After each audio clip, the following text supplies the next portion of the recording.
Thanks for helping out with the 2019 Point in Time Count survey. This video will walk you through how to use the Survey 123 for ArcGIS app to fill out and submit a survey containing information about the homeless individuals you interview. This video is intended for folks who have already downloaded the Survey 123 for ArcGIS application and the 2019 Point in Time survey. If you've not already done so, please go back and watch the accompanying video that walks you through those processes. All right, let's get started. Picking up where we left off in the last video, we have the 2019 Point in Time Count survey downloaded. So we'll open it up and then tap the Collect button to start a new survey. If you've already saved favorited answers for your name and phone number, which we walked through in the last video, you can use the Menu button and then tap Paste Answers from Favorite to apply those favorited answers. If you don't already have favorited answers, you can simply type in your first and last name in the surveyor name answer box and your phone number, including the area code, in the surveyor phone number answer box. This survey questionnaire is what's called a SMART form. It's designed to only show you questions that are relevant based on the answers you've already given. As you move through filling out the survey, you may notice that some questions appear when you select certain answers to other questions. This is how the survey was designed. Simply do your best to answer the questions that you see. Okay, so moving on, you'll be asked whether you were able to interview the homeless individual. If not, either because they are sleeping, unavailable, or you feel unsafe, simply answer no. Notice now that we're seeing some of that SMART form behavior. Since you've indicated that you're unable to interview the person, you're then asked to provide your best guesstimate for the next 4 questions, based on what you're able to observe about the individual. Do your best to estimate their gender, age, which of course can be approximate, ethnicity, and race. Once you're done, tap the check mark at the bottom to submit the survey. But let's say that you are able to interview the person directly. If that's the case, answer yes to question 4. When you do, you'll notice an entirely different set of questions appears. These are the questions that you will ask directly to the person you're interviewing. The first question asks where they slept last night, which in most cases will have been Wednesday night. Select the answer that best matches their response. You'll notice that, depending on the answer you select, you may not see any additional questions display. This is because the survey is designed to stop based on some specific answers to this question. If, for example, the person you're interviewing slept in a shelter or transitional housing program, no further survey questions will display. Simply tap the check mark at the bottom to submit the survey. If, however, the person responds that they slept outdoors, in a vehicle, or in a number of other places, you will see an additional set of questions appear based on the answer you selected. Moving on in the survey, fill in the first initial of their first name, as well as the first initial of their last name. Then provide their gender, age, whether they are Hispanic or Latino, and their race. Next, we'll ask in which state they were born. Start typing the name of the state or select the name from the drop-down.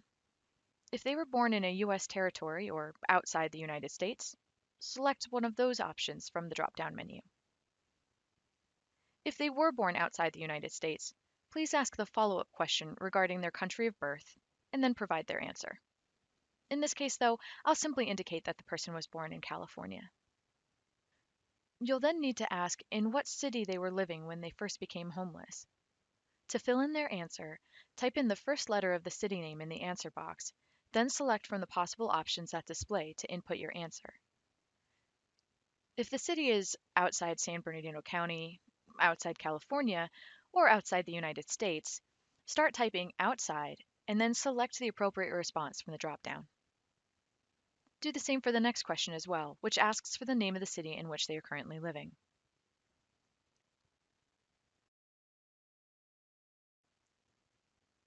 As we move on in the survey, it's important to note that there are a few questions in the survey that are required. These questions have a red asterisk next to them. You must provide answers to these questions in order to complete the survey. If you don't answer one of these questions, you'll get an error when you try to submit your answers. If, however, the client doesn't wish to answer these questions or doesn't know the answer, Please select either the client refused or client doesn't know responses and proceed with completing the survey. Next, we'll ask some questions regarding their homelessness, such as how long they've been homeless in the city where they're currently living,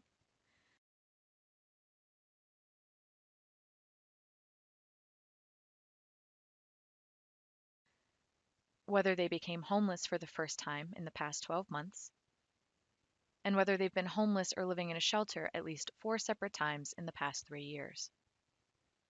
Then we'll move on to questions about whether they've ever served in the armed forces, or the National Guard, or as a reservist.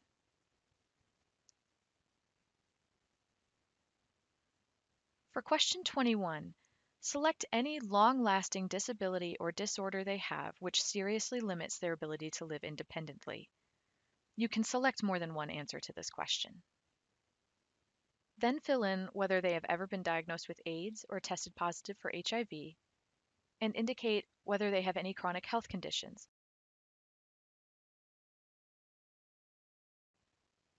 Next, we're interested in knowing whether they're currently homeless because they're fleeing domestic or dating violence, sexual assault, human trafficking, or stalking. Now let's go on to the questions regarding whether they've recently been released from prison or jail, and regarding their estimated monthly income. We also need to find out whether the person has any children under the age of 18 who are also homeless and living with them. If they do, how many children? Enter the number into the answer for question 27A. You'll see an additional section appear with questions regarding the child.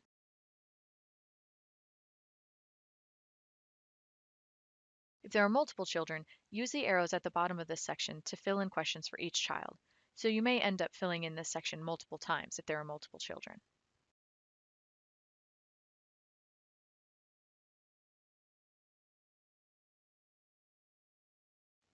Finally, we'll ask whether the person has a spouse or partner who is also homeless and living with them. You'll note this question has an asterisk next to it, so it is required. If we don't provide an answer and try to submit the survey will show an error indicating that we have to provide an answer.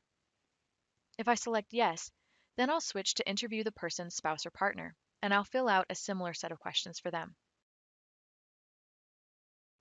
But if I select no, then I've completed the survey and I can tap the check mark at the bottom to submit my answers.